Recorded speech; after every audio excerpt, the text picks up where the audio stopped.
We're continuing with our initiative at Kean Interior Design to focus on the mental health of our students. The ultimate goal is to redesign the 5th floor of the Green Lane Academic Building. And to do that, we need research. Assisting us is senior Sarah Jolly. Here's what she has to say about the topic. Tell me, Sarah, why are you interested in this topic? Interested in this topic because I feel like the built environment is something that affects everyone, and especially people with neurodiversity. They rely more on their environment to help them with their internal struggles. And I feel like as interior designers, it's our job to create environments that are helping people and not holding them back. What is your personal experience with ADHD? I have ADHD, but I'm medicated, so I feel like it doesn't really come through. And I don't have the same struggles that most people with ADHD do have. So I feel like I can't say that I struggle with certain environments because I just struggle the way a normal person would struggle. How do you think the open studio setup works for students with ADHD? With ADHD and just anyone, it's very distracting.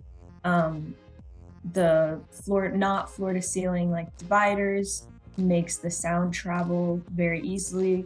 You could be in one studio, and I know specifically, I think it's E and D, they face each other, the whiteboards. So you're talking to the other class basically. And sometimes there's two classes presenting and you hear the other person from the other class more than the actual presenter in your class. So it's just very distracting with all the echoing.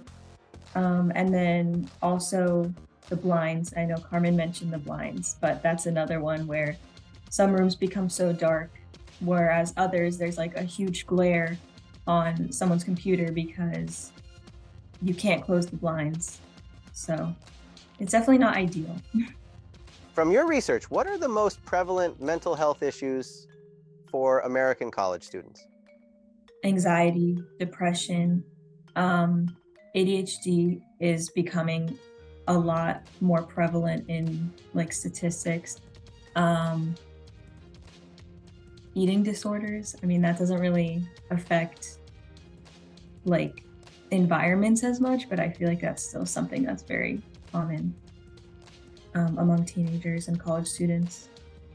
What about OCD? So I actually have OCD, and I think my OCD triggers anxiety because it just causes overthinking. And so yes, I think it's definitely related. And I will say my OCD was caused by one of my ADHD medications that I took when I was younger. So that's another reason why even though I am medicated, I don't necessarily think it's the best option. Are most students self-diagnosing or being diagnosed by a doctor? I want to say that most people are just self-diagnosing themselves, saying oh, I have ADHD or whatever disorder.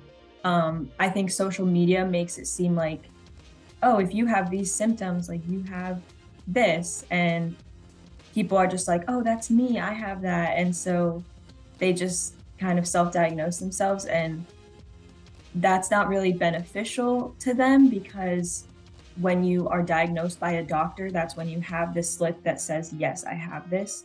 And then you can get the help you need, from school, from therapist's office. I mean, you could go to therapy if you don't have anything, but it helps having that documentation that you have the actual thing. And if you think you have symptoms, then you should just go get diagnosed.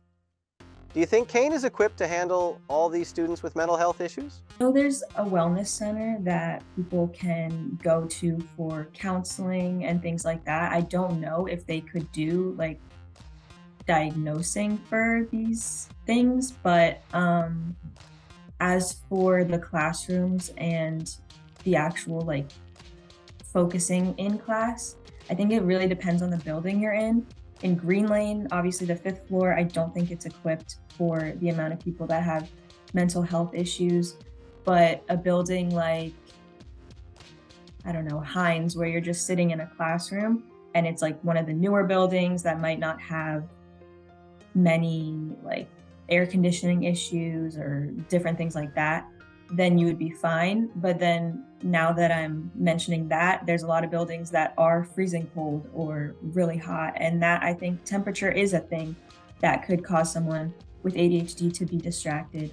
I know if I'm like shivering because I'm so cold, then I'm not going to be wanting to be in class or wanting to focus. So there's that too. Tell us more about your own personal research. So I'm doing research on children and adolescents with ADHD, and I've kind of discovered that having flexibility and furniture pieces that allow flexibility are like the best things to have. I found this one chair that you can like turn around and kind of like straddle it and work from the back of the chair. And then you can also work from the front, and you can also like twist in it. And that allows the person or the user to have any flexibility on how they want to be sitting in it. And people with ADHD specifically, they change their minds every day. One day they might want to be like sitting on a couch while they study, and then one day they might want to be at a desk.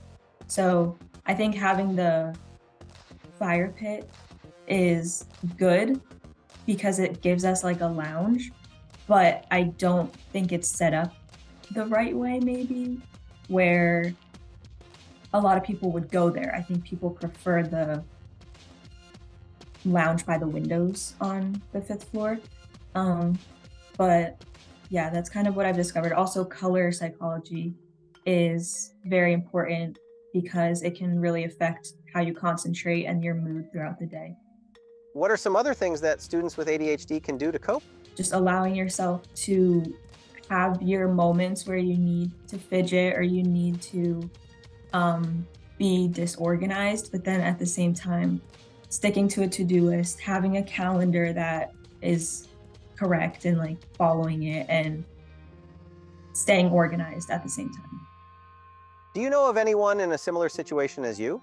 I have one friend who she goes to Kean, but she's not in interior design, and she has ADHD, but ours are very different. So it's kind of like we do talk about it, and it's nice that like she relates to certain things, but they're very different. So I think that's something with ADHD is everyone has it to a different level.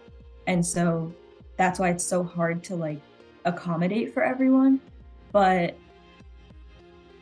generally speaking, there's a lot you can do for like the majority. What can you say about Kean's Office of Accessibility Services?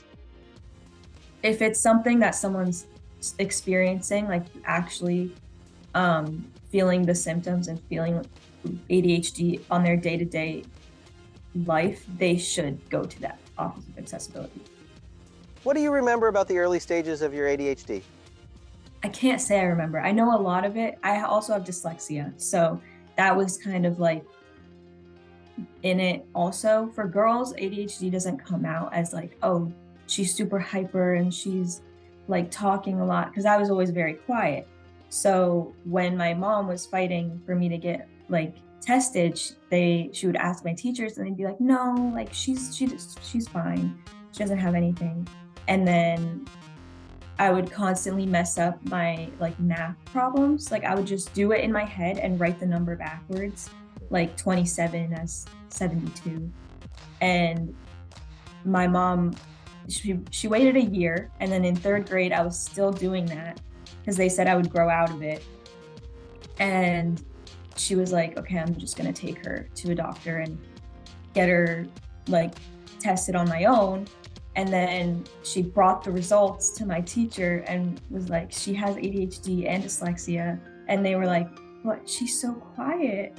I don't understand. And it's like people who are quiet can still have issues that you don't know about. And it's like, you should look at the people who are quiet because they're not going to express it to you on their own. Like, I'm very lucky that my mom was like, so, like, she fought so much for me in that time when I just didn't know what was going on.